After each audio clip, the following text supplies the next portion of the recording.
Hey, what's going on? Oh, I need to take that off the screen. Man, that never happens. I never mess up with the bringing it in like that. Congratulations. That's a first here for us today. It is Lunch with Claibs and Joe here on claibsonline.com. We are powered by Ameren, Illinois, driven by Mungenast St. Louis Acura, Mungenast Alton Toyota, and sponsored by Ryan Kelly, the home loan expert. Find him online at thehomeloanexpert.com. Joe Roderick here, Time Magazine's 2006 Person of the Year, Mike Claiborne, with us here as well. I vaguely remember that year. Yeah, that was a good year for you. Cardinals World Series. Yeah, absolutely. I left KFNS to go to the Cardinals. Yeah, you're right. It was a good year. Yeah, but we are out here, as you can see in the background, at Mungenast Alton Toyota, where they buy cars. They absolutely do. Well, we were here talking with the owner here, Jamie Burkhardt, and he was telling us that they are wanting to buy cars. They want to buy your cars, and then as I see my car out there in the parking lot still with the hood open, the back hatch open. So I should probably I'll go fix that during one of our commercial breaks. I'm not in a huge concern about. There's nothing valuable in there at all. No, I don't keep anything valuable in there. People just get a nice look at it, and hey, if somebody wants to come in here and make me, if they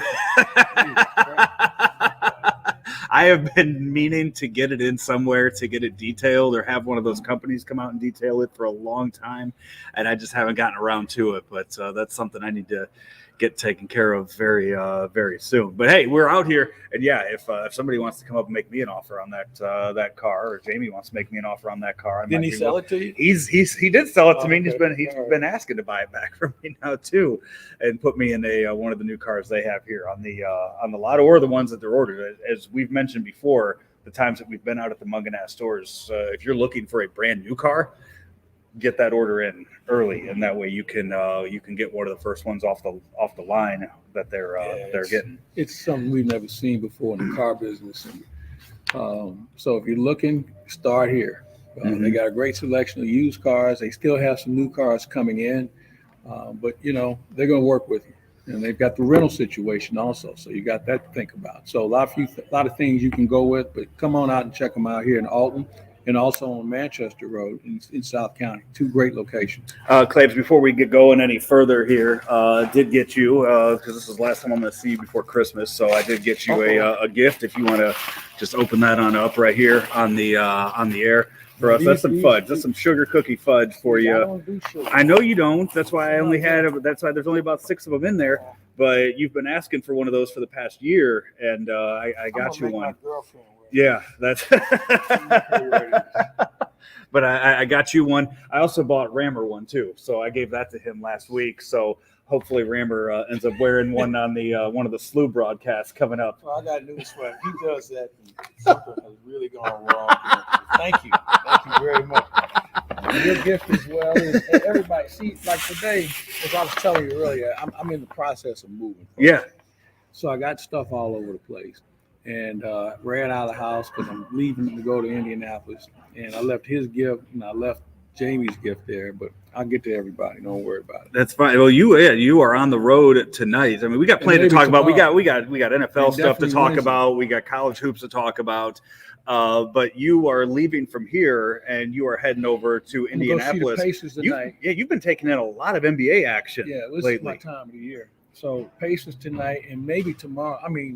Golden State tonight, playing the Pacers, and maybe Golden State, New York tomorrow. We have to wait and see on that. At the Garden? Yeah. And then Wednesday, buddy Ed Curtis and I going down to SIU Carbondale and watch the Salukis play. Who are they playing? I have no idea. Are they good this year? Or? I have no idea. Okay, you're just heading down. Go, and I said let's go. I have considered heading up to Macomb this weekend to go watch Western Illinois play. They got Eastern. They're going to win, but I just kind of want to see that team play at some point. Frank wants me to go to the SLU game against Auburn on Saturday. I've considered doing that too. Yeah, that's. Which I mean to get off the beaten path here, but this Bruce Pearl thing really rubs me the wrong way. You get 4 years. You didn't cooperate with the NCAA investigators initially. The school gets 4 years probation. Right. You got a coach who went to jail. You get 2 game suspension. Yeah. What's wrong with that picture?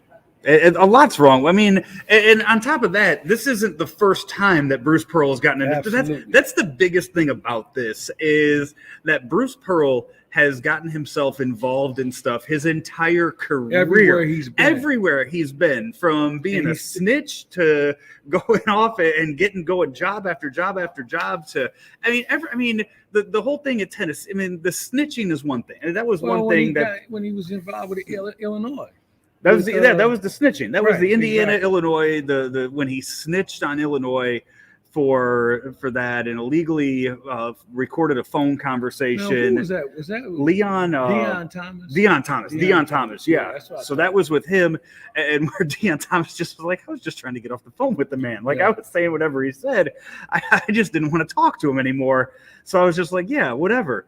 And from there, and then the cookout at Tennessee, where he tried to get every single person there to lie about it, and even admitted at the cookout that it was illegal what he was doing. And then he goes to Auburn. It was only a matter of time. If anything, it's surprising it took this long for him to get in trouble at Auburn. And with things like this, though, with things like Bruce Pearl getting in trouble again, and this is the last year that Mike Krzyzewski is coaching at Duke before he retires. It continues to amaze me that nothing ever came out that Mike Krzyzewski ever did any. And I'm not saying that he ever did anything illegal, but there's never been accusations or anything that have come to light about Mike Krzyzewski, which throughout his entire run of successful basketball at Duke is just incredibly shocking and just unheard of. Well, I think, first of all, it's Duke.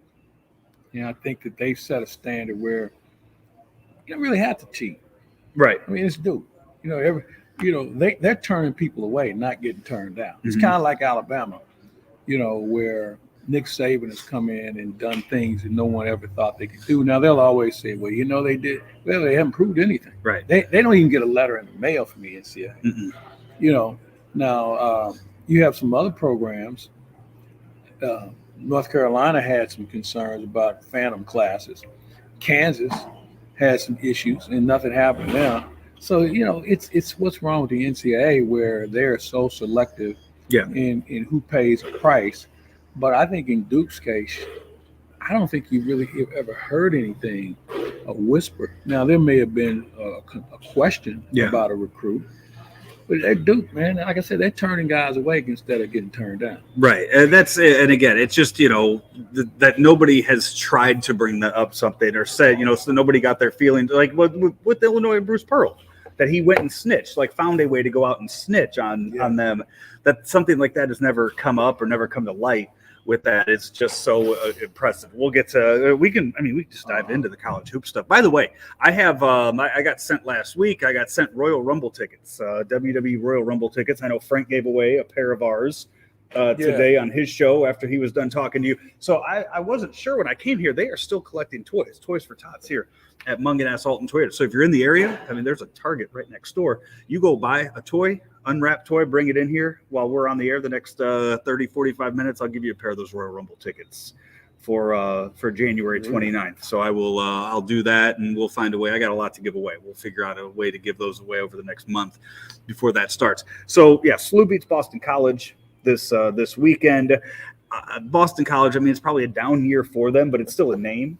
It's still a name of a school that makes a lot of trips to the tournament. That has made trips to the tournament. That if you're talking about beating Boston College, carries a lot more weight than beating Eastern Illinois or Culver Stockton, or not Culver Stockton, Harris Stowe. It carries it is a big conference that they got a win against. And when you're Boston College in the Big East, are they in the Big East or ACC? See, I get confused. Anyway, reason when it comes to, if it's not Big 10, Big 12, or SEC, I'm real confused. Because there's an opening in the Big East that St. Louis U should be trying to get into. Yeah. So any openings they should be trying to get into and out of the Atlantic 10 where they are now. But that's a big one. But you mentioned the Auburn game coming up this weekend. That will a good performance, a win. A win will do wonders for them. But having a school like Auburn come into SLU is they if they win this weekend, that's going to go a long way to punching their ticket in March. I hope so. We don't know how good Auburn's going to be. They've got a really good player, but we don't know how good they're going to be down the stretch. But it's certainly better to have them on the resume, as you mentioned. So could be an interesting weekend of basketball. Yeah, one team that's going nowhere fast, Mizzou. I don't know how much you stuck around watching that game on Saturday, or if you even bothered tuning in. I watched a little bit of it, but I kind of thought that Kansas would score 100. Knowing Kansas and seeing Mizzou. Mm-hmm. I hadn't really watched much of Kansas this year, but I'd seen enough of Mizzou to know that they can give up 100 to somebody. It was not good. I don't know if it's going to get better. Fortunately or unfortunately, Missouri's schedule is about to be a mother. I mean, they got some really tough conference games, not to mention Illinois. I just don't see this getting any better anytime soon. I said it earlier today with Frank. This is what happens. This is the other side of what the transfer portal can do to you, where you bring in a bunch of guys from different programs and they leave for what reason? They're not very good, had a problem with the coach, wasn't enough playing time, had other off-court issues, just didn't like the environment. We don't know. And then there's always a character issue. We don't know what boxes those are checked, where on why this individual thought Missouri, who had no real progress working for them, was a good place for them to go. So now you've got a collection of players. None of them are very good at any one particular thing. So they're just a bunch of guys. And, it's not their fault. That's just who they are. That's probably one of the reasons why they had to transfer from the place that they were at, because they determined they're just a bunch of guys.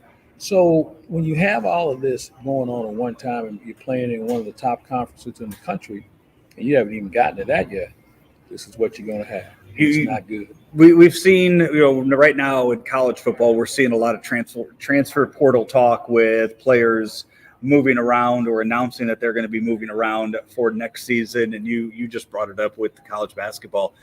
Since we have seen the transfer portal open up the way that it has in recent years, has that been good or bad for college sports? I think the jury's still out. I think the shock, is something that kind of took everybody by surprise. But, what's the difference than a guy transfer and then a coach leaving? And that's my thought with it is you can get on a kid about wanting to move and transfer away. But when you're seeing the coaches move away the way they are, you look at the way Lincoln Riley leaves Oklahoma for USC, you see what Brian Kelly did with Notre Dame, and those spots that are open, you're going to see guys move into there. And this isn't what Brian Kelly and Lincoln Riley, it's not the last time we're going to see that. And somehow some coach is going to make it do something that's going to be even worse than the way Brian Kelly kind of left Notre Dame for. But they all leave everybody. LSU. Yeah. All these people say, well, these kids are just up and moving. Well, these coaches, I didn't see Brian Kelly say, hey gang, I'm thinking about LSU. Lincoln Riley was coy enough to say, I'm not taking the job at LSU. I'm going to take the one at USC. So, I think the jury is out. I think that maybe there should be some middle ground implemented where it serves both coach and player. Mm-hmm. I think players should live under the same, coaches should live under the same requirements that coaches do with regard to movement and still give flexibility.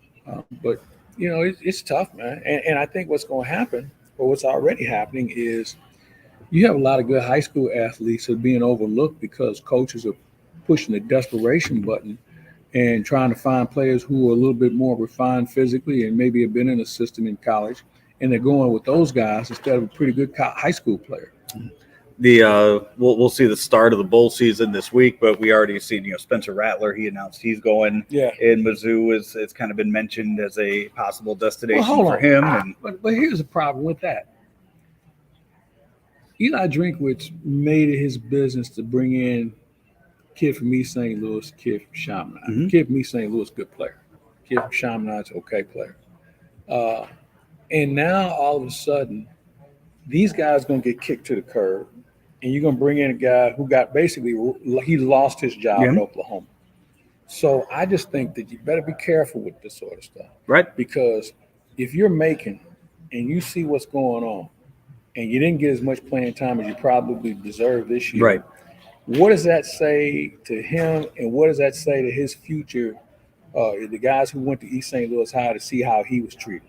No, it's a good point with that. And I'm gonna move this table down. where do you want to move? Let's move this way. Move this way, or you just want me to here? How about I move this and you move this way? Because I still got some table left for it, and that sun keeps moving right into your face. There you go. Is that better? Yeah, it's much better. Or you see, we still got a few inches of table left on the on here too. So I just think that Missouri needs to be really careful here, and I know Frank talked about they ought to go out and get a guy who is a transfer, a senior. Well, wasn't that the guy that was at Clemson a couple years ago? Yeah. And how'd that turn out? Kelly, what? It was nice guy. Yeah. But he didn't do anything. No. So I don't know if that's always the best route. It's okay to home grow kids.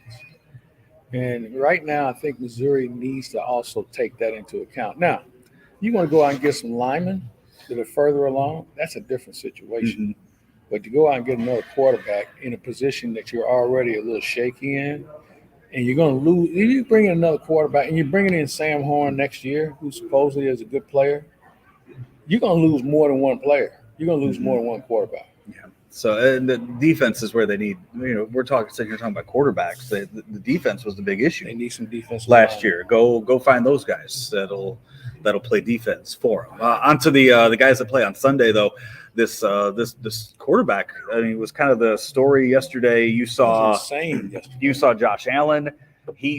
Josh Allen and Aaron Rodgers both finished the game, but are both in a lot of pain with foot and toe injuries.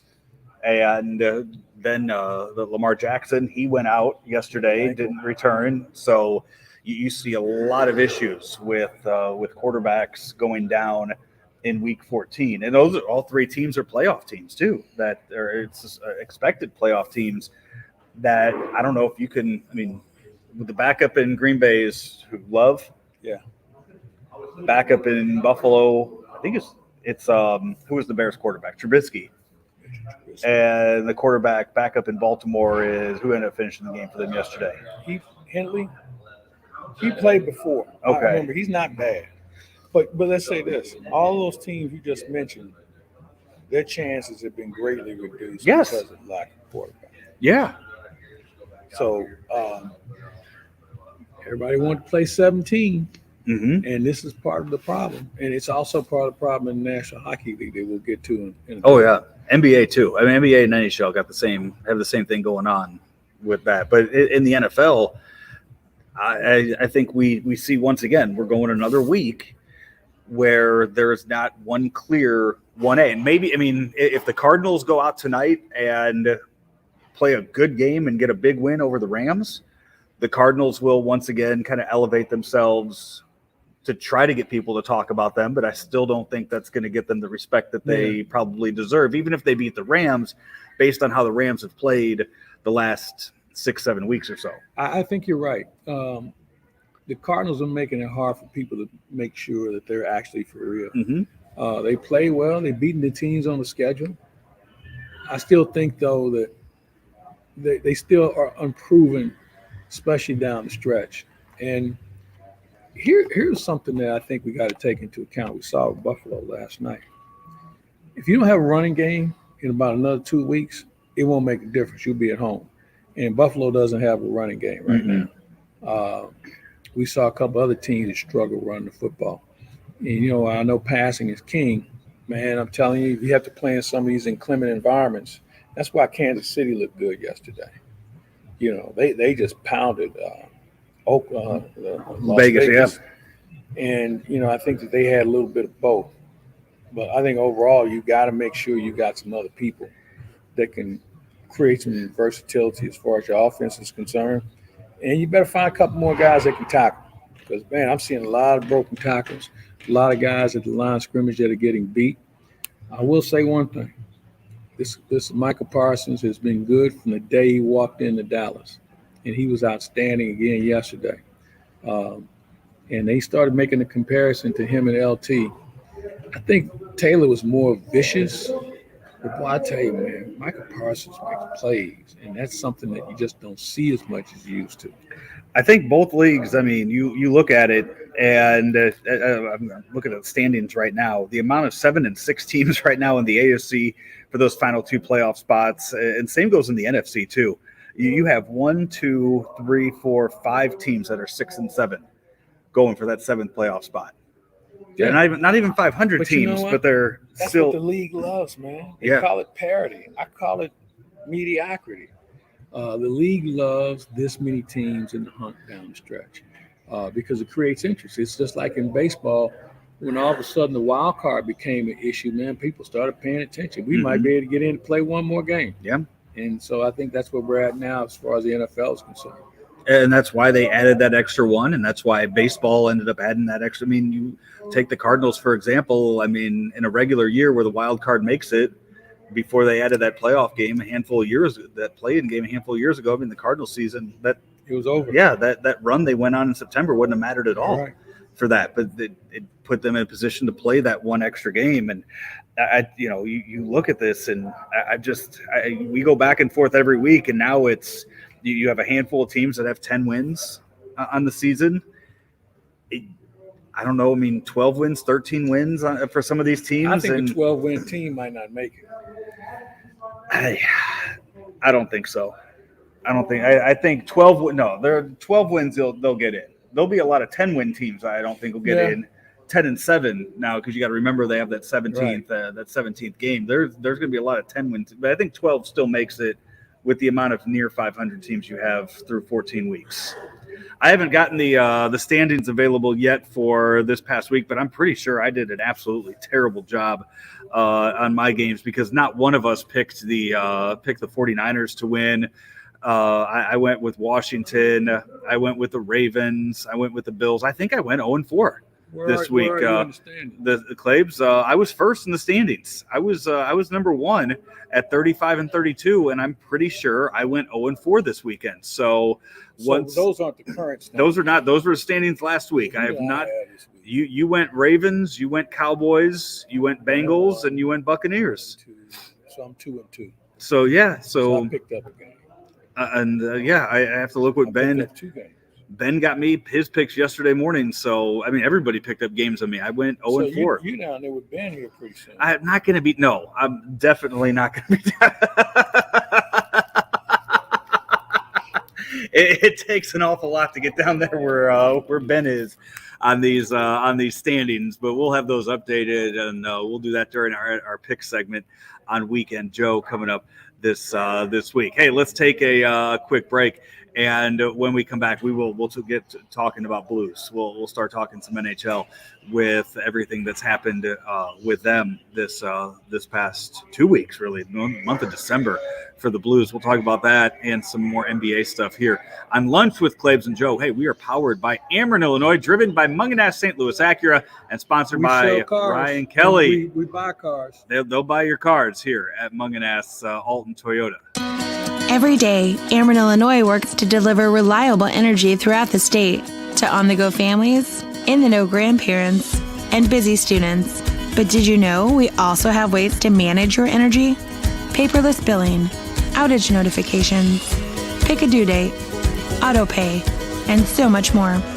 So no matter who you are or how you use your energy, there's an option that's right for you. Learn more at amerenillinois.com/options. Well, we're back, and Joe will be back here in just a bit. This is Lunch with Claibs and Joe. And as you can see, Joe, I moved the table over a little bit more. Okay. The sun is It's going to keep moving in, for the next 20 or so minutes that we're on. I figured you'd be able to bring us back from break. I mean, you've done that a time or two, so a couple times. Yeah, I figured you'd. But here. So we talked about it. We're going a little early today than usual, because you're heading over to Indianapolis to watch Steph Curry. How many threes away is he from the record? 7. 7? Yeah. He had a rough go of it the other. They defended him well. Thibault is one of the best defenders in the game, and they had a good plan. Yeah. And you know what? He's going to see that every night. Now, the Pacers don't have the same skill set, but we'll see how things unfold. Who does have that record right now? Ray Allen. Ray Allen, okay. Ray Allen, he took it from Reggie Miller, right? Yes. Okay. So Is Reggie going to be there? Ray Allen is. Ray Allen's going to be there Allen's tonight. gonna be there. But with it being in Indianapolis tonight, I'm surprised Reggie's not going to be there. Well, if you live in California and you have a game tomorrow night, I don't know where he's going to be. He might be in New York tomorrow in case Steph breaks the record there. Yeah. So I'm not in charge of his schedule this week, but I would think he's somewhere between California and New York, which means anywhere. I was about to ask you for a Reggie Miller story. I figured you would have crossed paths with him. But before we get there, just quickly back to the NFL, because I failed to mention in the first segment about the death of Demaryius Thomas over the weekend. Yeah, that's unfortunate. Anytime you lose a guy at that age, and there hasn't been a coroner's report revealed yet, but it was my understanding that he's been having some seizures. So it was a medical issue, and we're waiting for them to come out with something official. But, he was a guy, from what I understand, was one of the most well-liked players you ever want to play with. Came from a real tough background. Mother spent some time at penitentiary, and they really didn't connect until he became more of an adult. But everyone thought the world of him. He was a talented guy. No question about that. Just the amount of talent and being the first round pick that he was, coming out of that system that he played in at Georgia Tech, going there expecting, what was it? Chan Gailey was running the offense when he went there, and then they switch coaches and they go to the option, and he sticks around. Yeah. And I was looking at the portal wasn't available to him. But looking at his senior year, his last year there, 25 yards of reception. He was a dominating player. I mean, that is when you're just expecting them to run, and then you have the option just to pass it off to a guy like that every now and then, and he's going out there getting yards because they're stuff in the box. And for him to be able to make Tim Tebow relevant as a quarterback in the NFL is probably one of the his biggest accomplishments of his entire career. But hearing Peyton Manning speak about him, all the great wide receivers that Peyton Manning threw to in his career, and more so speaking about the man, Demaryius Thomas, than the wide receiver, was, I don't know if you watched the video that Peyton Manning sent him when he retired, when Demaryius Thomas announced his retirement. Peyton Manning sent him a video, and they filmed Demaryius Thomas watching it for the first time. And the words that Peyton spoke about him and seeing Demaryius's reaction to it, it said a lot about both men in that moment. So I meant to bring that up in the first segment. I forgot. But onto the NBA, and we'll talk about this a bit when we get to the Blues too. The Bulls right now, 10 or 11. They're up to 10 right now. 10 players in the health and safety protocol due to COVID outbreak. Tomorrow night, they have a game against Detroit. They need Kobe White to come out of the protocol in order to have 8 men eligible for that game. Forfeit the game. Is that going to be? What else are you going to do? Postpone? I mean, they haven't said. No, you know what? Look, we all knew what we were getting into when we decided they were going to play, and to postpone the game does too many things that are wrong because, A, we're seeing this condensed schedule and what it's doing to players in the National Hockey League, all right? You start doing this in the NBA, and we haven't even got to the midway point. I just think you're begging for trouble. Yeah. Hey, man, you know, I'm sorry, but it is what it is. Forfeit the game, nobody gets paid. I bet somebody starts taking better care of themselves.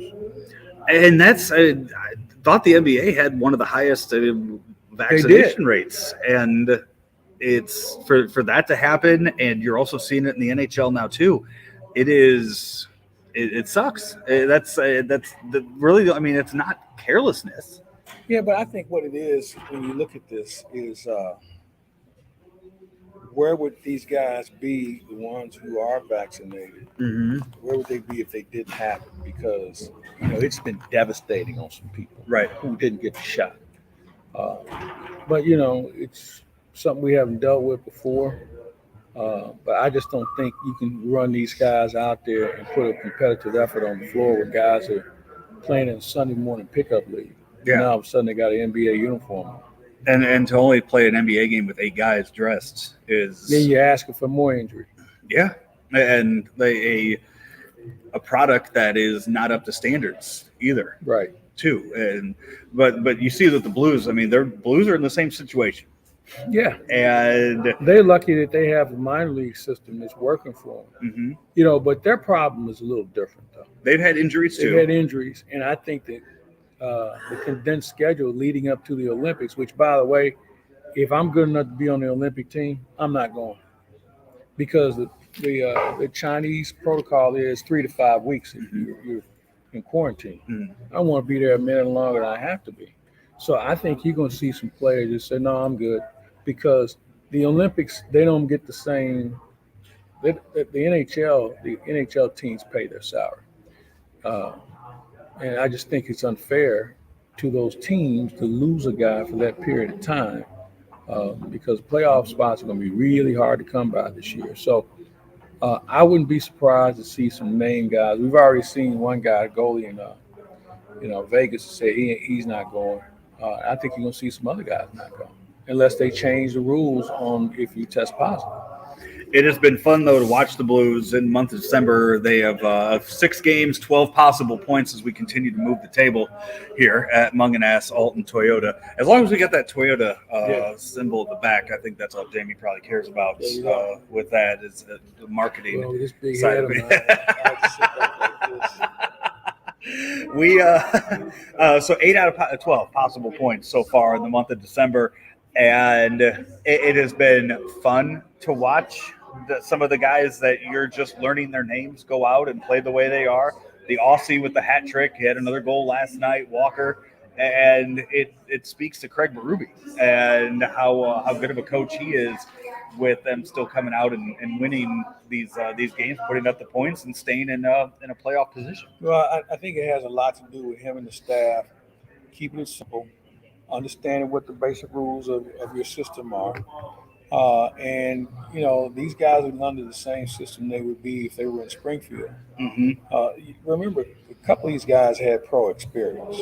So it isn't like they're taking a guy out of Chaminade. Right. They had some pro experience. And I think that's helped as well.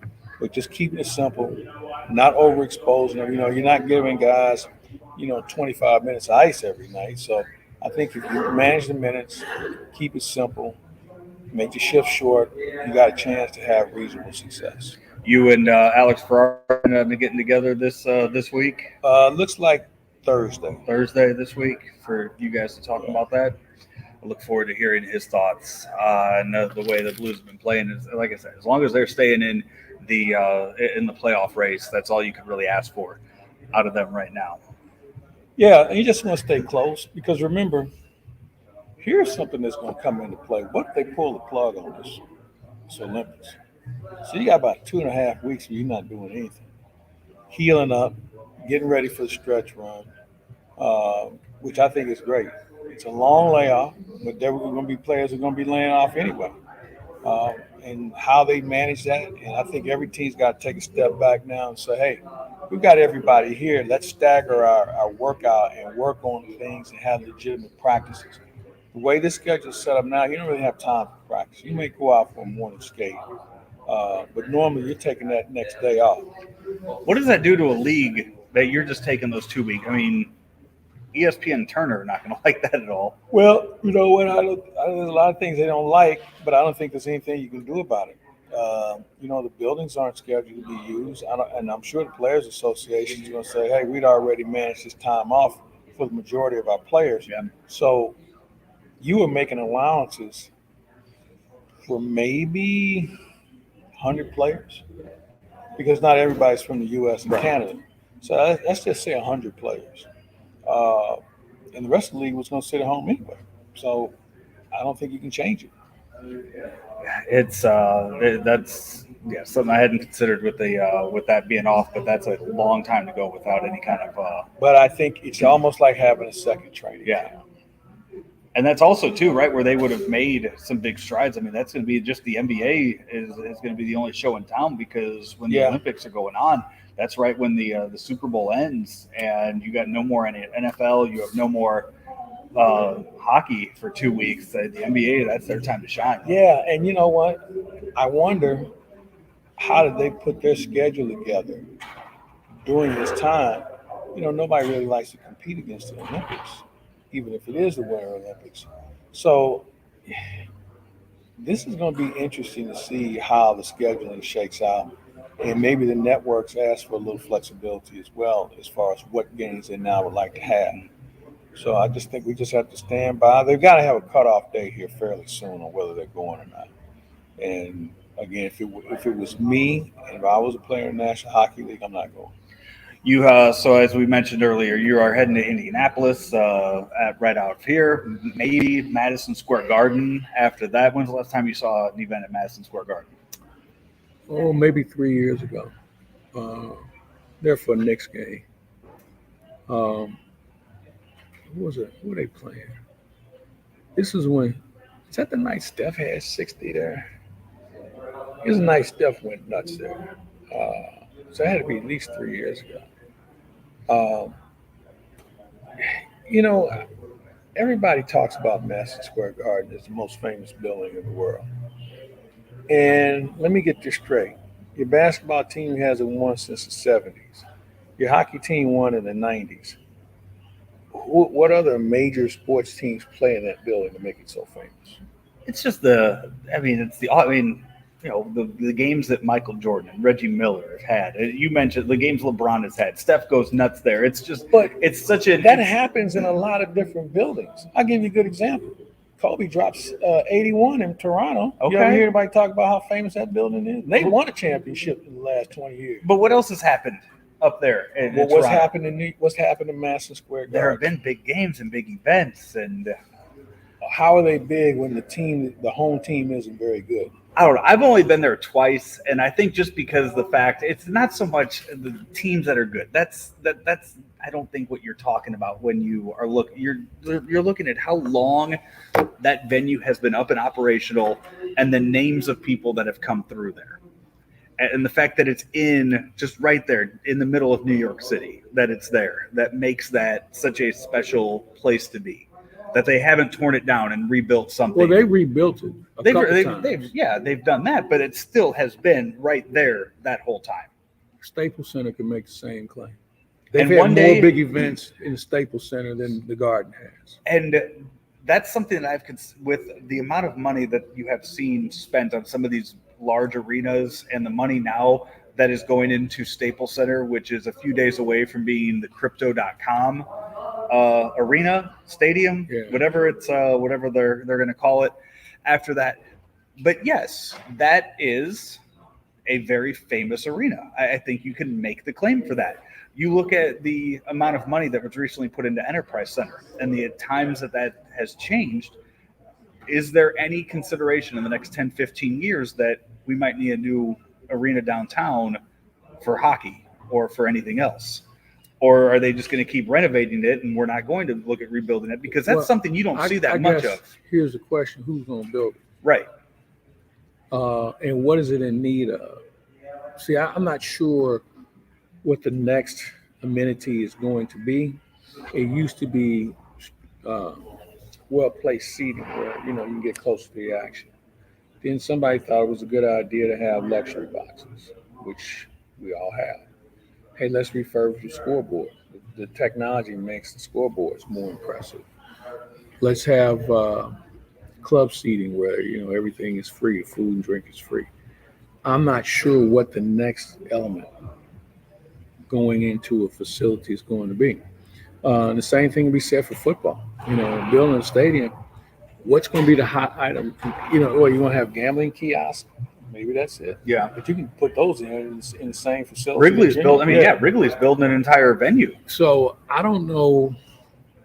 It just seems like we used to have a few stadiums popping up every year throughout sports. But we went through that cycle. And now what I'm saying is I don't know where we are with that cycle. The NFL teams that need stadium. Washington needs. Do they?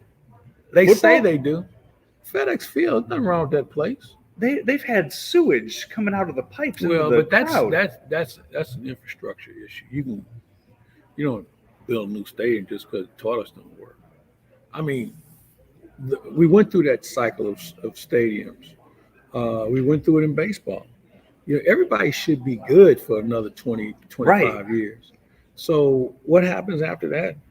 Who knows? I know this. I'm trying to think of the next big one that's opening up, like in all of sports right now. And I'm drawing a blank on that. I am too. Milwaukee just opened up theirs a few years ago. Oakland, or the Golden State, just opened up theirs, 2 years ago? Huh. Yeah. Let's take a break and we'll think about it. And baseball, you have that. All right, we're going to wrap things up after we come back here. We are at Mungenast Alton Toyota. It is Lunch with Claibs and Joe, powered by Ameren, Illinois, sponsored by Ryan Kelly. At St. Louis Acura, our customer-focused approach keeps earning us more inventory. As others increase their fees and take advantage of limited inventory, we keep our prices low because we remain committed to becoming better than ever and treating you as we want to be treated. We want you coming back and sending your friends and family to a veteran-owned, family-based business you can trust. Blessings for a wonderful holiday season and a prosperous new year from our families to yours. St. Louis Acura, better than ever for you. All right, wrapping things up here on Lunch with Claibs and Joe here on claibsonline.com as we were discussing the stadiums there and what's new at baseball. Next up on the list, I mean, it's going to be whatever Oakland does, whatever the Athletics decide to do, because there's no other. Then the next one will be Tampa. It'll be and those are a lot more than just building a stadium in that city. I mean, those are possible franchises that are on the move entirely. And all of this talk too, as we get ready to wrap things up here, brings up the Arizona Coyotes story and what happened down there last week, as it was revealed they have a lot of money that they owe the city of Glendale, and Gary Bettman doesn't seem to be too concerned about it. But if it doesn't get paid up, it did get paid up. Yeah, there was thoughts. There was talk of possibly losing the Coyotes organization, or them being locked out. Now, here's the deal: they got this thing set up where they're going to build an arena in Tempe, and the current owners of that arena aren't happy about it, and they're just trying to rub them through the mud as much as they can, because this new arena won't be built for another 2 years. So that's why we saw so much. I'm just kind of going down a list of NBA teams that might be in need of a building, and as I look now, none of them do. Yeah, the Clippers are going to build one. They are building one on the same site as where the Rams are playing. So that would be and that's, God, what is that? 1.2 billion, right? Is what Steve Ballmer said. Right. That's going to be. And what's funny behind that is that's still not going to be more popular than what Staples Center is. They're going to bring that in. They're going to try to get some events there, but the history of what has happened at Staples Center is going to. You have two problems with that: Staples Center and the Forum, because they refurbished the Forum. Yeah. So that's a nice concert venue also. So where the Bomber Arena comes into play, I don't know, because Live Nation owns